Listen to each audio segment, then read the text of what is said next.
सहनौ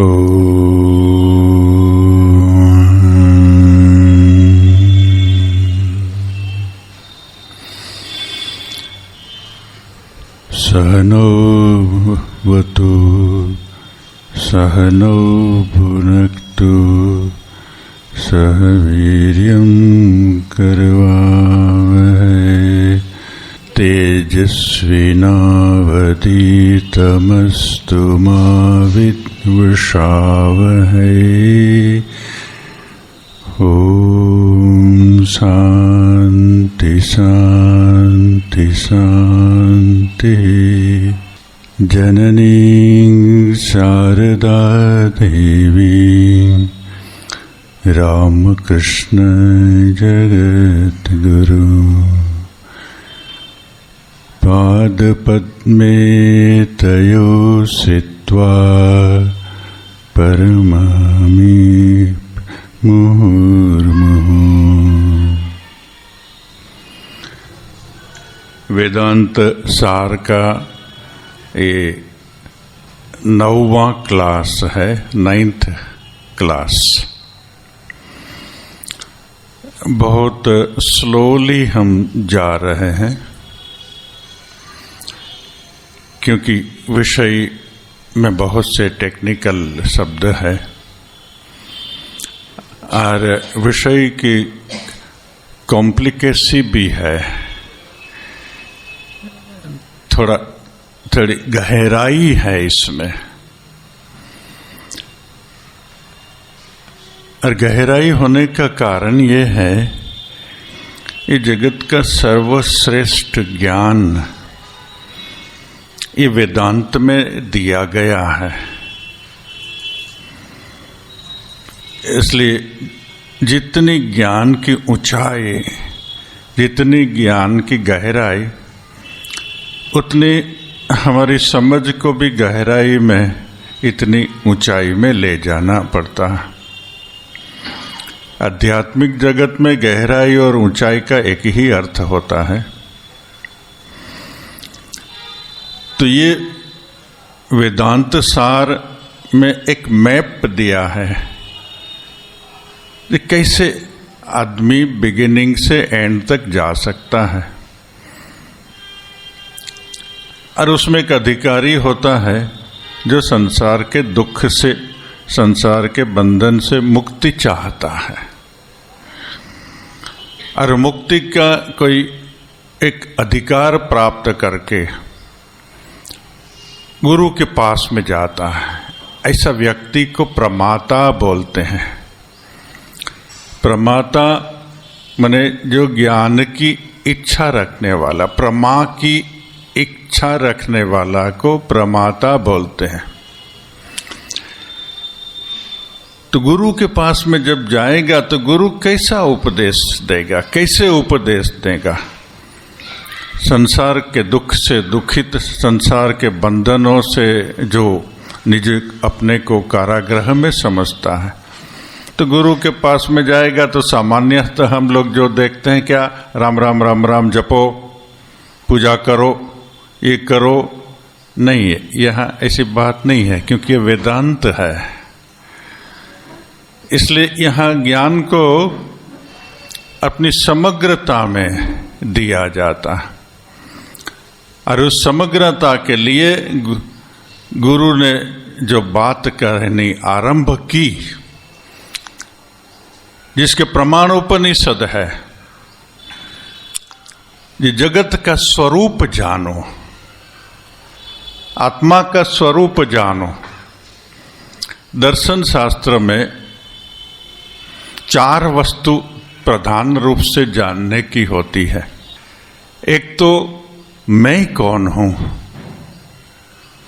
दूसरा ईश्वर कौन है, तीसरा ये जगत क्या है, और चौथा मेरा ये ईश्वर और जगत से क्या संबंध है। ये बातें मुख्य होती हैं और इसी को लेकर के आरंभ किया था अध्यारोप का विचार से। ये एक अद्भुत विचार है अद्वैत वेदांत का। अध्यारोप इसको बोलते हैं। इसको अध्यास भी बोलते हैं, विवर्त बोलते हैं, भ्रांति बोलते हैं, सुपर इम्पोजिशन बोलते हैं, एक ही वस्तु का नाम। इसमें पूरा जगत का पिक्चर हमारे सामने खोल देते हैं। अभी यहां जो अध्यारोप का स्वरूप समझाया, माने जगत का भी स्वरूप इसमें आ जाता है। कैसे ये जगत का आरंभ हुआ, किसने किया, ये वेदांत दर्शन की विशिष्टता है, ऐसा कहीं नहीं है। कोई भी एक धर्म जब आरंभ होता है तो इसमें एक बात तो समझानी पड़ती है, ये जगत आया कहां से।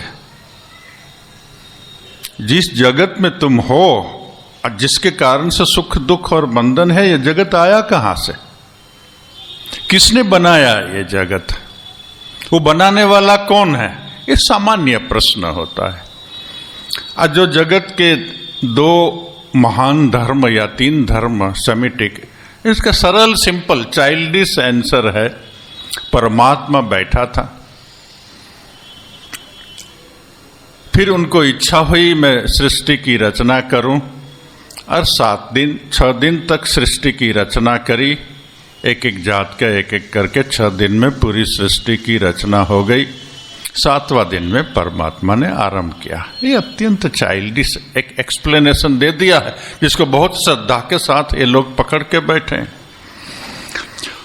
वेदांत में 2 बातें हैं, एक तो उपनिषद प्रमाण को मानते हैं, दूसरा तर्क को पूरी स्वतंत्रता देते हैं, आप कैसा भी प्रश्न करो, जहां तक तर्क को सेटिस्फाई नहीं कर सकते वहां तक आगे नहीं बढ़ते।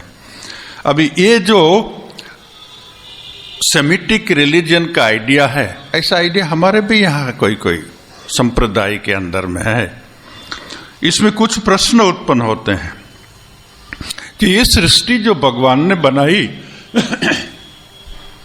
स्थूल जगत, अनंत विश्व, जिन्होंने बाइबल और कुरान लिखी उनको तो अनंत विश्व का कोई ख्याल ही नहीं था। उनको तो एक ही सौरमंडल का खाली ख्याल था। हमारे यहां तो अनंत कोटि ब्रह्मांड का ख्याल है। तो उनको जो हिसाब से भी अगर ये, क्योंकि तर्क में जाना है और तब तो हम अद्वैत की महत्वता को समझ सकते हैं, तो ये जगत आया कहां से, क्या पहले से ही था ना? उन लोगों की दृष्टि से तो प्रथम बार सृष्टि हुई है, उसके आगे पहले से कोई सृष्टि नहीं हुई। ये कहां से आया? बोले इसको मन में था। तो मन में था तो मन क्या मैटर थी, वो क्या वस्तु थी? मन से अगर हुआ तो पूरा जगत मनोमय हो गया, तो इसको स्थूलत्व क्या हुआ? और मन से ही अगर ये जगत में हुआ तो मन के अंदर में होना चाहिए पहले। तो ये मन के अंदर में कहां से आया? ये जगत का विचार ही उसके मन में कहां से आया? फिर ये जो भगवान पहले खाली था, उसने सृष्टि बनाई, तो सृष्टि बनाने के पहले कौन जगत में रहता था? वो क्या कोई जगत था, कोई सृष्टि थी? अगर कोई सृष्टि नहीं थी तो भगवान रहता कहां था? ये जवाब देना मुश्किल है, क्योंकि सृष्टि होने से तो अभी बोलते हैं जो स्वर्ग के अंदर में मेरे पिता का राज्य है, ठीक है, मगर तुम्हारा पिता ने ये स्वर्ग बनाने के आगे ये पिता कहां रहता था? कोई जवाब नहीं है उनके पास में। और अगर पिता कहीं पर भी रहता था, मान लीजिए कि कहीं रहता था, जगत भी नहीं था, तो टाइम में तो रहता होगा, कोई एक स्पेस में तो रहता होगा। और जो टाइम और स्पेस में रहता है तो उसकी कोई सीमा रही होगी, तो उस सीमा के बाहर में क्या था? असंख्य प्रश्न कर सकते हैं, कोई प्रश्न का जवाब नहीं मिलता। वेदांत इससे अलग दृष्टि में गए हैं। और वेदांत क्या बोलते हैं, आगे जो पढ़ा उसका, क्योंकि बार बार रिपीट करने से ही याद रहेगा, इसलिए फिर उसको रिपीट भी किया जाता है, संक्षेप में करेंगे। ये जगत का स्वरूप क्या है? असर्प भूतायांग रज्जो सर्प आरोपवत वस्तुनि अवस्तु आरोप अध्यारोप। जैसे उदाहरण हम लोग समझाया था, उदाहरण को फिर एक बार रिपीट, एक उदाहरण को रिपीट करें। हम लोग तो काफी उदाहरण दिए थे। जैसे अंधेरा में जैसे एक रज्जू, रस्सी, रोप, कोई आदमी वहां जाके गए, संध्या हो गई थी, एकदम डार्क भी नहीं हुआ था और उजाला भी नहीं था, झापसा झापसा दिखाई दे रहा था। तब देखा उसने सांप है और डर के भागा। फिर कोई आदमी लाइट लेकर के आया, देखिए कहाँ सांप है, कैसा है। तो उसके ऊपर में लाइट डाला तो देखा वो तो रस्सी है, सांप नहीं है। ये जो रस्सी में जो सत्य वस्तु है, कल्पना का सांप देखना, ये अध्यारोप है। ये वेदांत का एक सेंट्रल प्रिंसिपल हो जाता है। अभी जो रज्जू है उसका नाम दिया वस्तु, और जो सर्प है जिसका कोई अस्तित्व नहीं है, मगर दिखाई दिया था, उसका नाम बोला अवस्तु। अच्छा, तो ये वस्तु क्या है? स्टेप बाय स्टेप जाते हैं। वस्तु है सच्चिदानंद अद्वयम ब्रह्म।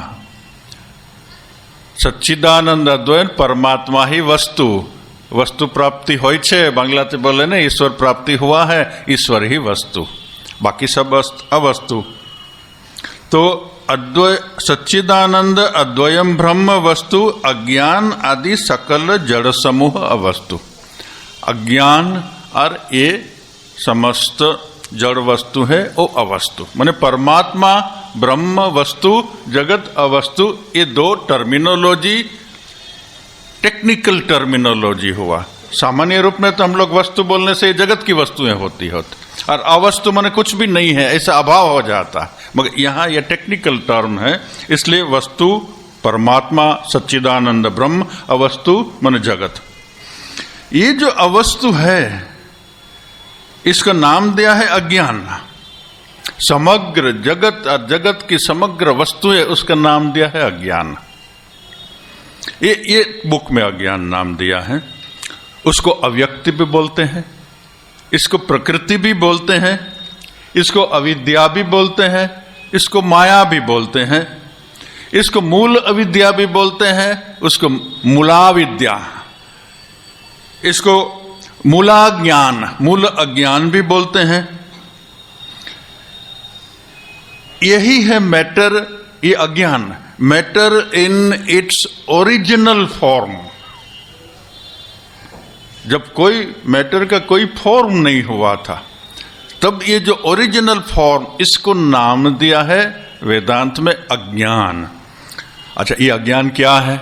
प्रश्न, जैसे वहां हम प्रश्न कहते जगत क्या है, कहां से आया, कैसे हुआ, अभी यहां इसको अज्ञान की व्याख्या करते हैं।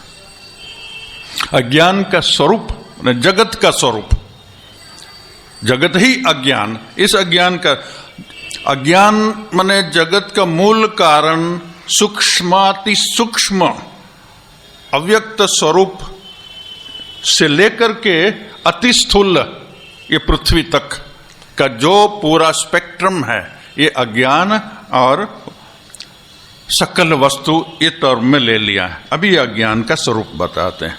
अज्ञानम तू, क्या अज्ञान है? ये लास्ट टाइम हम लोग मिस कर दिया था इसको। अज्ञानम तू सद असद्भ्याम अनिर्वचनीय। ये अज्ञान क्या है? इसको सत्य भी नहीं कह सकते हैं, असत्य भी नहीं कह सकते हैं। इसको आगे विस्तृत व्याख्यान में जाएंगे हम लोग। त्रिगुणात्मक है, ज्ञान विरोधी है, भाव रूप यत किंचित, ऐसा जो समझते हैं, अहम अज्ञ जो बोलते हैं, अनुभव करते हैं, ये है। अच्छा, ये कहां से आया? उपनिषद का प्रमाण देते हैं, देवात्म शक्ति स्वगुणो निगूढ़ाम इत्यादि। अभी इसका बहुत विस्तार से डिस्कशन होता है, मगर ये बंगाली जो बुक है उसमें जितना संक्षेप में स्पष्ट रूप से बोला जा सके, इस ढंग से बोलने का स्वामी जी ने प्रयत्न किया है। और मुझे अच्छा लगा 5-6 बुक पढ़ करके सब जगह में जो ढंग से समझाया था, इसमें लगता है दिस इज द बेस्ट। एक एक वस्तु के लिए जाते हैं। यही अज्ञान के सत अच्छे बोला जाए ना। ये अज्ञान माने जगत, ये जगत को सत है बोला नहीं जा सकता। क्यों? कारण ब्रह्म ज्ञान होले यही अज्ञानेर अनुभव होय ना। ये जगत जो है इसको सत्य नहीं बोल सकते। ये जो अज्ञान है उसको सत्य नहीं बोल सकते। क्यों सत्य नहीं बोल सकते हैं? हम तो सब समय उसका अनुभव करते हैं, इससे ही तो पूरा व्यवहार चलता है। इसको छोड़ के तो जगत में हमको जानते ही नहीं, इसको ही तो सत्य जानते हैं। बोले ठीक है, मगर सत्य की एक व्याख्या है। त्रिकाल अबाधित जो वस्तु है उसको सत्य बोला जाता है टेक्निकल टर्म में।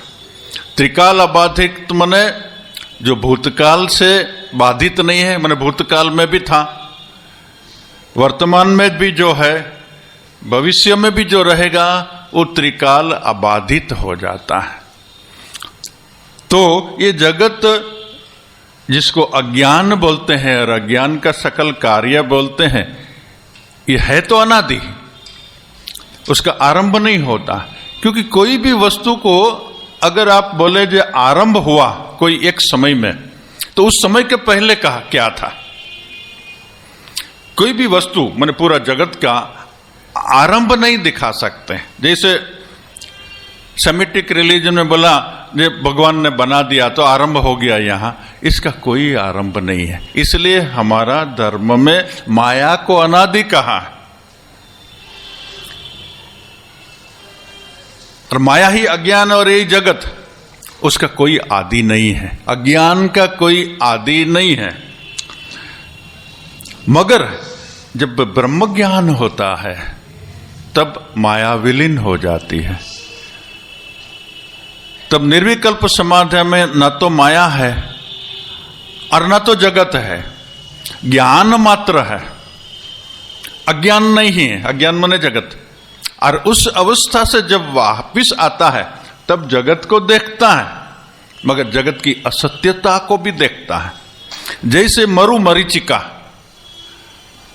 मिराज, डिजर्ट में जब धूप बहुत जल रही है, सूर्य ऊपर में उठा है और पूरे रेत का समुद्र जैसा सब और रेत ही रेत है, और वहां दिखाई देता है दूर एक पानी का सरोवर भरा है।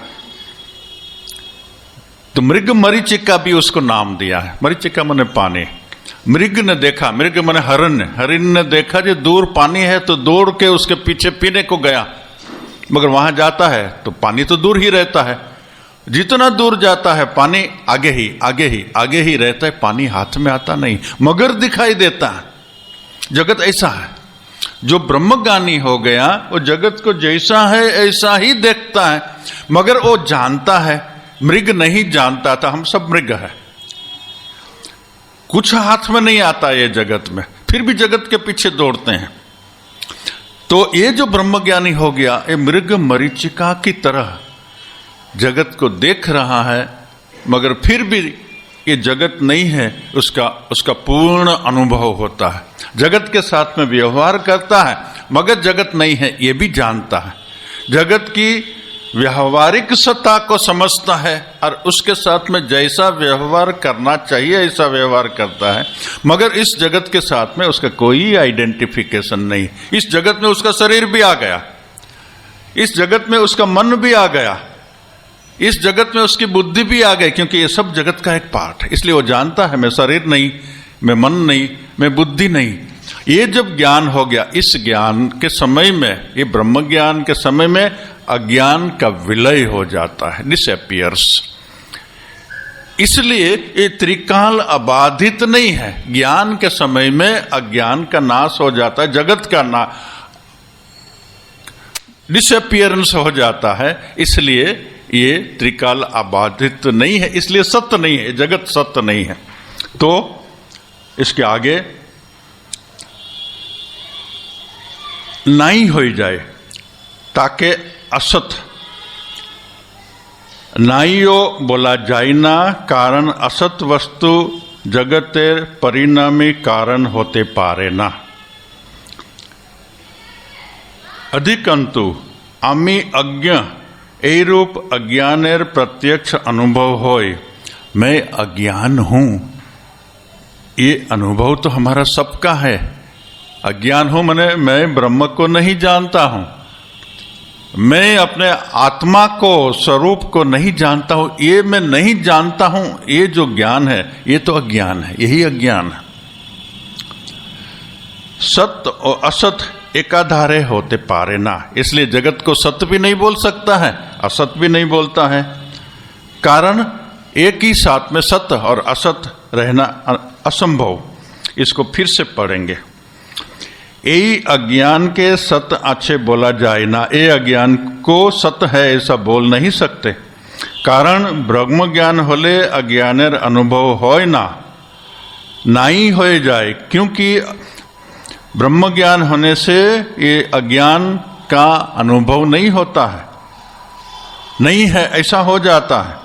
ताकि असत नाई ओ बोला जाए ना, सत्य बोला जाए ना, असत्य बोला जाए ना। कारण सत्य तो नहीं बोल सकते, असत्य भी नहीं बोल सकते हैं। कारण असत वस्तु जगतेर परिणामी कारण होते पारे ना, क्योंकि असत वस्तु ये जगत का परिणाम नहीं हो सकता है। सत्य जगत को बोल नहीं सकते, असत वो हो नहीं सकता है, क्योंकि जगत परिणाम रूप में हमारे सामने है। अधिकंतु आमी अज्ञ एरुकुम अज्ञानेर अनुभव होय, तदुपरांत मैं अज्ञान हूं, ब्रह्म ज्ञान नहीं है, ये मुझे अनुभव भी होता है। सत्य असत एकाधारे होते पारे ना, सत्य और असत एक ही वस्तु में नहीं हो सकता है। वे कैसे कहेंगे जो सत्य भी है ये असत भी है, ये तो असंभव है। कारण ता असंभव ये जनिए ताके अनिर्वचनीय बोला है। यहां जो बोला हुआ न, अज्ञानम तो सदभ्याम अनिर्वचनीयम, ये वेदांत सार का सूत्र है। और यही प्रकृति का माने अज्ञान का, अविद्या का, माया का एक अगर उसको डेफिनेशन बोले तो अनिर्वचनीय, अनडिस्क्राइबेबल, बोल नहीं सकते क्या। अनडिस्क्राइबेबल बोले तो वो डेफिनेशन नहीं हुआ, मगर डेफिनेशन जैसा लगता है।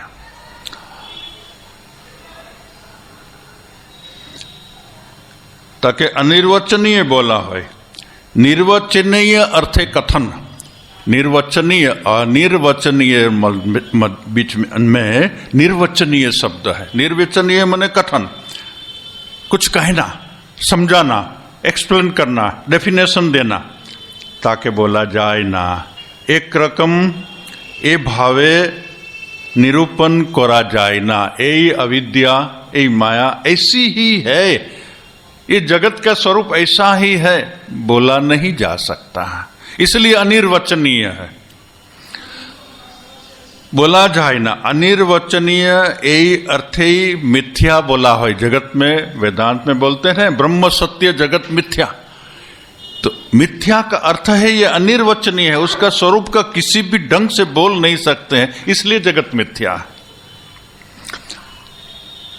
मिथ्या अर्थात निरूपम करा जाए ना, मिथ्या का अर्थ है जिसको डिस्क्राइब नहीं कर सकते हैं, समझा नहीं सकते हैं।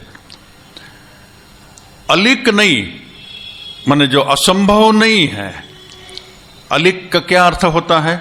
अलिक जैसे कि गगन कुसुम, वेदांत में जिसको शब्द दिया है आकाश कुसुमवत। आकाश कुसुम कोई शब्द होती ही नहीं है, शब्द होता है। शब्द का अस्तित्व है मगर वस्तु का अस्तित्व नहीं है, ऐसा अनिर्वचनीय नहीं है। इसलिए गगन कुसुम जैसा असत ये जगत नहीं है। अगर किसी वस्तु को बोले असत, असत मतलब कैसा असत? अगर जैसे हम बोले जो आकाश का कुसुम, आकाश का कोई कुसुम नहीं होता है, पृथ्वी से कुसुम होता है, फूल होते हैं, वेराइटीज ऑफ फूल होते हैं, आकाश में से तो कोई फूल की उत्पत्ति नहीं होती है। वंध्यापुत्र दूसरा एग्जाम्पल, ये मोस्ट फेमस 2 एग्जाम्पल वेदांत का है। वंध्यापुत्र, जो वंध्या है, वंध्या माने जिसको कोई संतान ही नहीं हुआ, तो ऐसे जो वंध्या है उसको बोले जे वंध्या का पुत्र है, तो ये तो असंभव है, क्योंकि जब पुत्र नहीं है तब तो उसको वंध्या बोलते हैं। तो ये 2 उदाहरण याद देते हैं। ऐसे नहीं, ऐसे जगत मिथ्या नहीं है।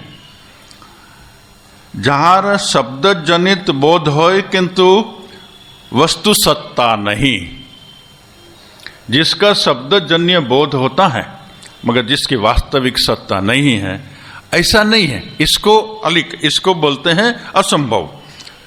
ऐसा ये नहीं है। ताहले अज्ञान यदि कोनो रूपीय ज्ञानेर विषय ना होय, अज्ञान यदि कोई हिसाब से ज्ञान का विषय अगर नहीं हो सकता, तो से वस्तु अवश्य ही असत होवे। जिसको किसी भी ढंग से नहीं बोल सकते तो फिर असत होना चाहिए। ये जो आशंका है, ये आशंका के लिए बोला हुआ त्रिगुणात्मक, मूल टेक्स्ट में है ना, अज्ञानम तो सदसद्भ्याम। अगर बुक पढ़ा है तो उन लोगों को मालूम होगा जो ये शब्द उसमें आ रहा, नहीं होने से तो हवा का शब्द हो जाएगा। अज्ञानम तो सदसद्भ्याम, अनिर्वचनीय, जो समझा दिया। इसके बाद में शब्द है त्रिगुणात्मक।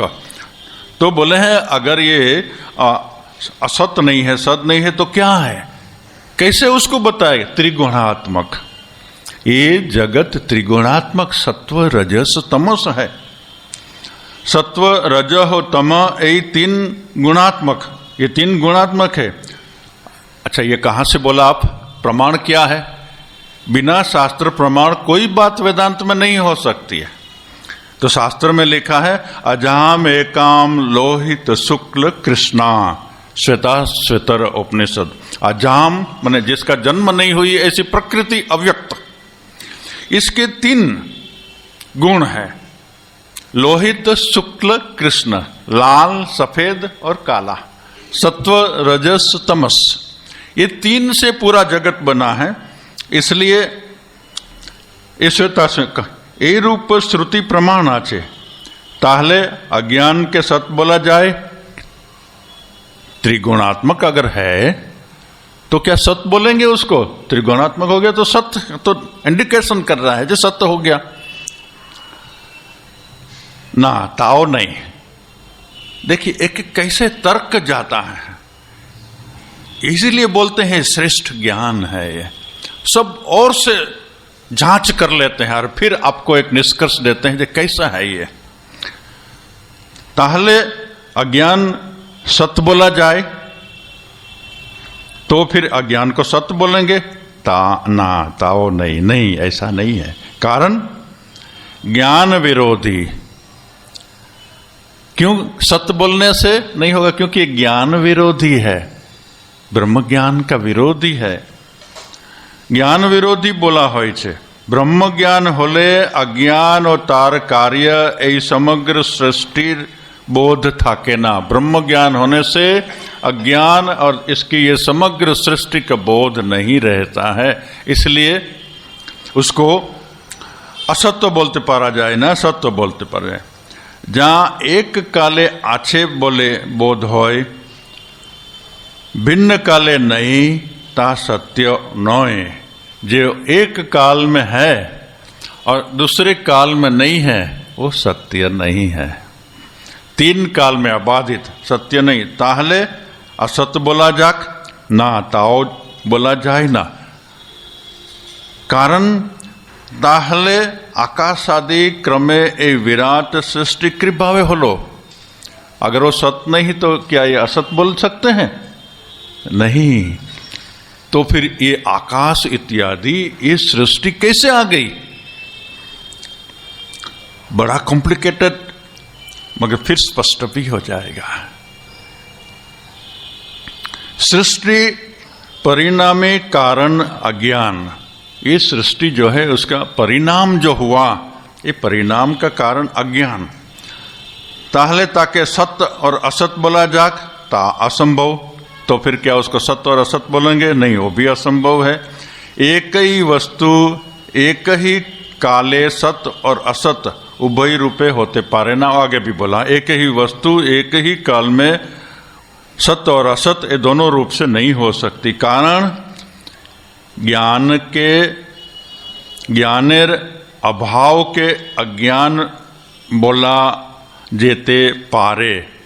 ज्ञान विरोधी शब्द है टेक्स्ट में। त्रिगुणात्मकम ज्ञान विरोधी भाव रूपम। अज्ञान बोला जेते पारे। यही रूप प्रत्यय आशंका बोला होलो जे अभाव नहीं है। ज्ञान विरोधी जब बोला, यहां शब्द बोला ज्ञान विरोधी, तो फिर क्या अभाव है? नहीं, अभाव नहीं, भाव है। ये जगत अभाव नहीं है, इसको भाव रूप में एक्सपीरियंस होता है। इसलिए भाव रूप यत किंचित इति। भाव रूप, अभाव रूप नहीं। केनो ना? क्योंकि अज्ञानेर सामयिक अनुभव होय। अज्ञान का कुछ समय में अनुभव होता है। अहम अज्ञ ये रूप बोध होय, मैं अज्ञ, ऐसा तो बोध होता है, बार बार ये शब्द बोलते हैं। और ज्ञानेर अभाव के यदि अज्ञान बोला होय और ज्ञान का अभाव को यदि अज्ञान बोला जाए, तबे प्रश्न कौन ज्ञानेर अभाव के अज्ञान बोला जावे?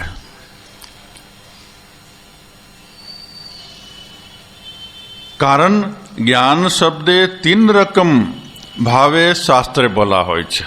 अभी ज्ञान शब्द का अलग अलग अर्थ बताते हैं, बड़ी गहराई में जाते हैं। तलस्पर्शी ज्ञान जिसको बोलते हैं ना, ये तलस, तो ये ज्ञान विरोधी है। तो कौन ज्ञान का विरोधी है? ज्ञान का अर्थ क्या होता है? जब यहां बोला है उसको ज्ञान विरोधी, तो एक तो ज्ञान बोलते हैं ब्रह्म ज्ञान को, ज्ञान ब्रह्म ज्ञान स्वरूप है, तो उसका तो कभी बाध नहीं हो सकता है।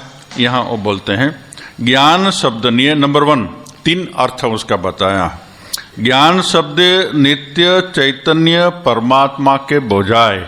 ज्ञान शब्द में नित्य चैतन्य परमात्मा को समझाता है।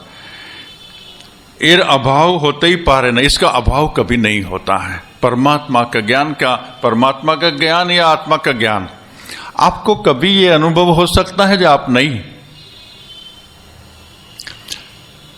जो जन्म हुआ तब मैं जो बच्चा था, और जब युवा हुआ तब वो शरीर तो नहीं है, मगर फिर भी उसको जानने वाला मैं हूं।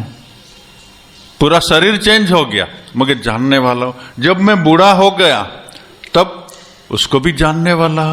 कॉन्स्टेंटली ये शरीर जो परिवर्तन होता है, ये शरीर के परिवर्तन को तो मैं जानता हूं।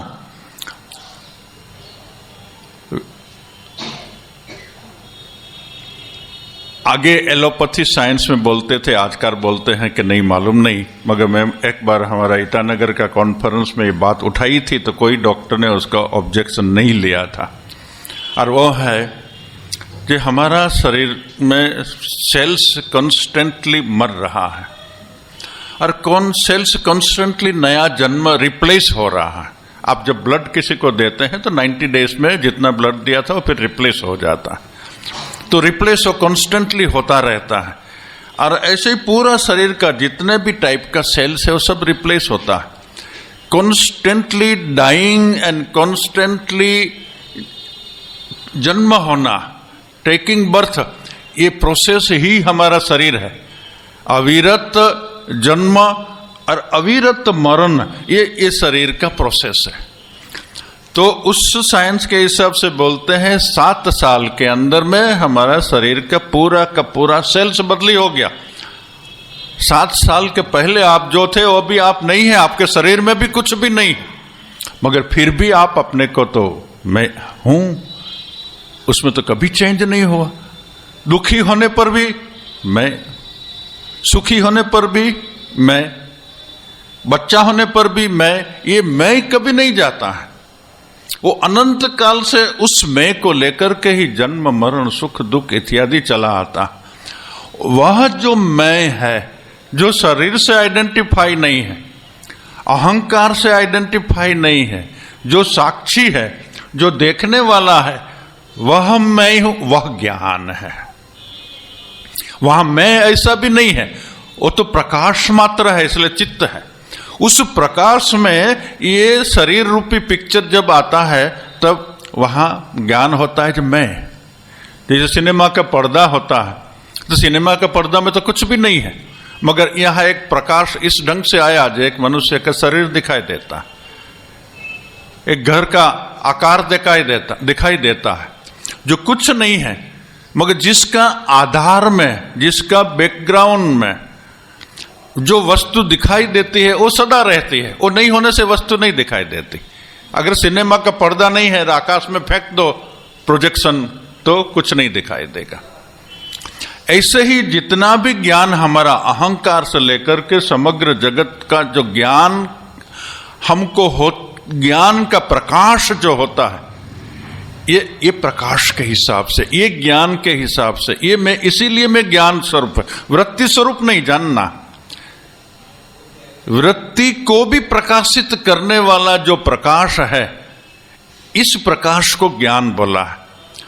इसलिए बोलते हैं ना, जे उसका प्रकाश से समग्र जगत का प्रकाश होता है, उसके प्रकाश से सूर्य चंद्र सब प्रकाशित होता है, उसके प्रकाश से अहम प्रकाशित होता है, उसके प्रकाश से वृत्ति प्रकाशित होती है, उसके प्रकाश से मैं शरीर हूं, ये ज्ञान भी प्रकाशित होता है। ये सबको प्रकाश करने वाला, ये सबको ज्ञान का भान देने वाला जो मूल ज्ञान है, ज्ञान कभी भी परिवर्तन नहीं। तो एक तो ज्ञान का ये अर्थ है। दूसरा ज्ञान का क्या अर्थ है? बुद्धि वृत्ति के ज्ञान बोले। अब ये फोन है तो मैं फोन को जानता हूं, तो मेरी बुद्धि वृत्ति हुई, ये भी ज्ञान हुआ।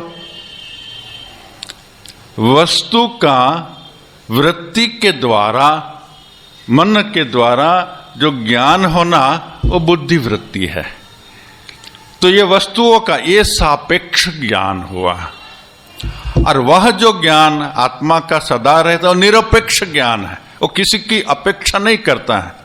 ये फोन अगर नहीं है, पॉकेट में रख दूं तो ये फोन का ज्ञान मुझे नहीं है, मगर वो जो ब्रह्म है, ये जगत नहीं रहे तो भी ज्ञान स्वरूप रहता है। जगत होने पर भी उसको ज्ञान का त्रिकाला बाधित, ये त्रिकाला बाधित वृत्ति रहित निरपेक्ष जो ज्ञान है, ये ज्ञान को ज्ञान बोलते हैं, इसको ही साक्षी बोलते हैं। तो एक तो ज्ञान का ये अर्थ है, एक दूसरा बुद्धि वृत्ति का ज्ञान का अर्थ है। तीसरा ज्ञान का अर्थ है, अच्छा बुद्धिवृत्ति को थोड़ा ज्यादा से समझाया है। बुद्धिवृत्ति ज्ञान बोले, बुद्धिवृत्ति जड़, बुद्धिवृत्ति तो जड़ है, तार आविर्भाव लय होय। बुद्धिवृत्ति का तो आविर्भाव और लय होता है। यही वृत्ति के अंतस्थ चैतन्य प्रकाश कोरले ज्ञान होय। वृत्ति असंख्य, सुतरांग कौन वृत्तिर अभाव के अज्ञान बोला है। यदि बोली सकल वृत्तिर अभाव के अज्ञान बोला है, तबे लौकिक कोनो ज्ञानी थाके ना। सकल वृत्तिर, सब वृत्तियों का अगर अभाव हो जाए तो मनोलय हो जाएगा, और मनोलय हो जाएगा तो ब्रह्म ज्ञान हो जाएगा। इसलिए सकल वृत्ति का अभाव कभी नहीं होता है ब्रह्म ज्ञान छोड़ करके, इसलिए वो तो संभव नहीं है। तो सकल वृत्तिर अभाव के अज्ञान बोला जाए, तबे लौकिक कोनोई ज्ञान थाके ना। अज्ञानेर अभावात्मक बोध थाकबे ना, वरम सकल वृत्तिर अभाव आत्म चैतन्य प्रथमो ज्ञान ही थाकबे। तो फिर जो पहले बोला था वही ज्ञान हो जाएगा, ये ज्ञान नहीं होगा, अज्ञान होवे। तीसरा, वो दूसरा ढंग से एक न्याय वैदांतिक का बोलते हैं, फिर वो ज़्यादा कॉम्प्लिकेटेड है, हम छोड़ देते हैं, फिर ज़्यादा बोरिंग हो जाएगा, क्योंकि ये itself this has become very complicated subject.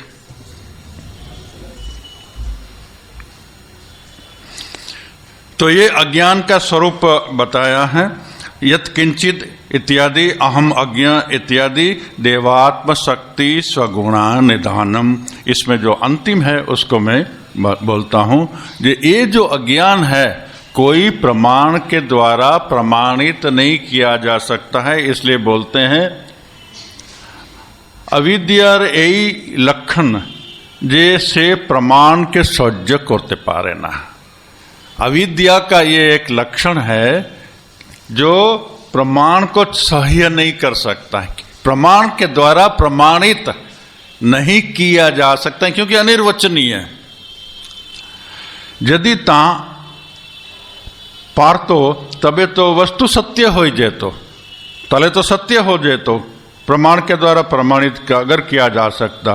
नैष्कर्म्य सिद्धि ते एक दूसरा जगह से कोटेशन देते हैं, बोला होय छे नैष्कर्म्य सिद्धि में बोला है यही भ्रांति निरालंब सकल न्याय विरोधी कोनो विचार से सज्ज करते पारे ना। यही भ्रांति यही अज्ञान है वो निरालंब है, सकल सब तर्क से विरोधी है, कोई विचार सज्ज नहीं सकते। जैसे सूर्यालोक के तमस सोईते पारे ना, सूर्य का प्रकाश को जैसे अंधकार सहन नहीं कर सकता, ऐसे कोई भी प्रमाण अविद्या को प्रमाणित नहीं कर सकते हैं, इसलिए अनिर्वचनीय है। এই জন্যে अज्ञान के परमेश्वरेर शक्ति बोला होय। एखाने जे बोला होय छे टेक्से देवात्म शक्ति स्वगुणै निगूढ़ाम। ये जो देव की शक्ति है, ये जो ब्रह्म की शक्ति है, जगन है, सगुणै निगूढ़ाम, ये निगूढ़ है, उसको डिस्क्राइब नहीं किया जा सकता। तो ये है अज्ञान का अवस्था। मतलब ये पूरा जगत का जो डिस्क्रिप्शन है, जगत डिस्क्राइब, उसका वास्तविक स्वरूप डिस्क्राइब नहीं कर सकते। यहाँ जगत माने खाली स्थूल जगत को ही नहीं रहते हैं वेदांत में, क्योंकि ये शरीर भी स्थूल जगत का भाग है। ये शरीर ही अगर स्थूल जगत का भाग है तो इसका अंदर में जो मन है वो भी स्थूल जगत का ही एक पार्ट है। अगर मन स्थूल जगत का पार्ट है तो ये मन में ही अहंकार है, तो ये भी स्थूल जगत का ही एक पार्ट हो गया।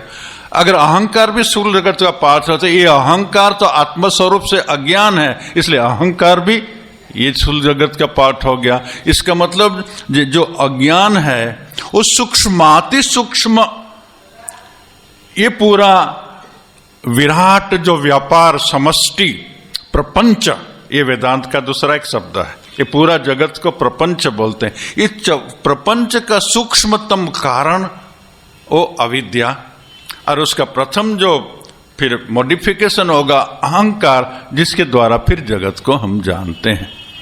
तो ये जगत का पूरा स्वरूप हुआ, जिसका आदि नहीं है, जिसका तीन, एक तो माया आदि अनादि अनंत है, ईश्वर अनादि अनंत है, ब्रह्म अनादि अनंत है, अविद्या अनादि शांत है। ये एक वस्तु है। अविद्या जीव से संबंधित जो है, जीव चैतन्य उपहित अज्ञान, उसका अनादि है। कब से हमारा अज्ञान का आरंभ हुआ उसका कोई, क्योंकि अज्ञान को अगर एक काल में बांधे तो फिर आगे क्या, और वहां जाए तो फिर उसके आगे क्या, तो उसको कभी भी नहीं बोल सकते हैं कि कब से आरंभ हुआ, तो वो अनादि है। मगर ज्ञान से उसका बाध हो जाता है। तो ये जो ज्ञान से बाधाने वाला समग्र प्रकृति है, वो जैसे कि अंधकार जैसा है। सूर्य को कभी भी अंधकार जान नहीं सकता, ब्रह्म को कभी भी अज्ञान जान नहीं सकता। अज्ञान का परिणाम अहंकार, अज्ञान के करे परिणाम मन और समग्र जगत। तो ये मन और अहंकार, क्योंकि जड़ जगत तो नहीं जान सकेगा, तो ये अंधकार रूप हमारा जो अज्ञान है, अंधकार रूप हमारा जो मन है, जो चैतन्य उपहित होने से चैतन्य जैसा लगता है, वह कभी भी प्रकाश रूप ब्रह्म को नहीं जान सकता। जैसे अंधकार कभी भी उजाला को, प्रकाश, सूर्य के प्रकाश को नहीं जान सकता। मगर फिर भी अंधकार है जहां प्रकाश का अभाव है, और प्रकाश भी है जहां अंधकार का, दोनों एक दूसरे को कभी नहीं जान सकते हैं, और फिर भी दोनों है, एक जैसा कि नहीं है ऐसा है नहीं है ऐसा नहीं बोल सकता है, क्योंकि एक काल में उसका अभाव भी होता है, और एक है त्रिकालाबाधित चैतन्य जिसके अंदर में स्वसंवेद्यनेस है।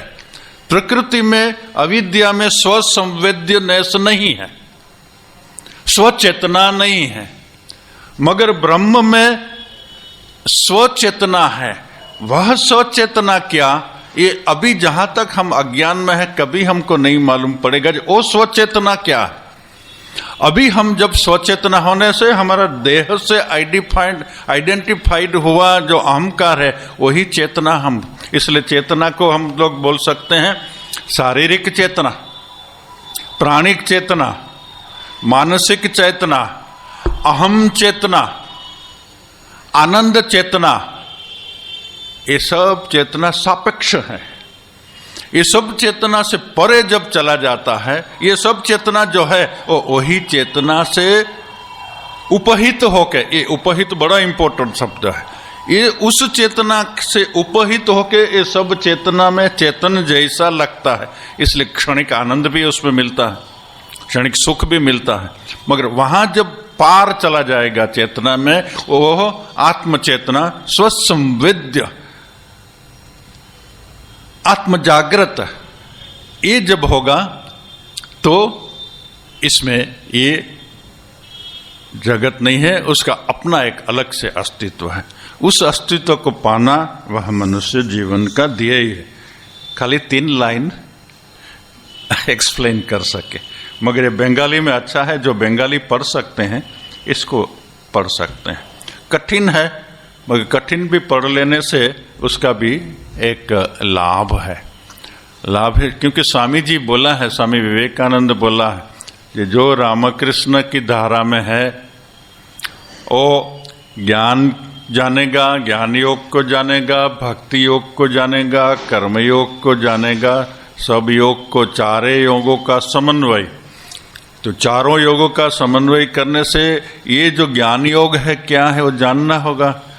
ये ज्ञान योग का एक मैप है। ऐसे आप उपनिषद सुनते हैं वो ज्ञान योगी है, गीता सुनते हैं वो भी ज्ञान योगी है, मगर उसमें कोई सिस्टम आपको नहीं मिलती। ये सिस्टम को शंकराचार्य ने ब्रह्म सूत्र में सिस्टमाइज कर दिया, जो स्कैटर्ड था उसको सिस्टमाइज कर दिया। ये जो शंकराचार्य ने ब्रह्म सूत्र में, वेदांत शास्त्र में सिस्टमाइज कर दिया विस्तार से, उसका ही अति संक्षिप्त रूप ये वेदांत सार है। इसको हम सीख रहे हैं।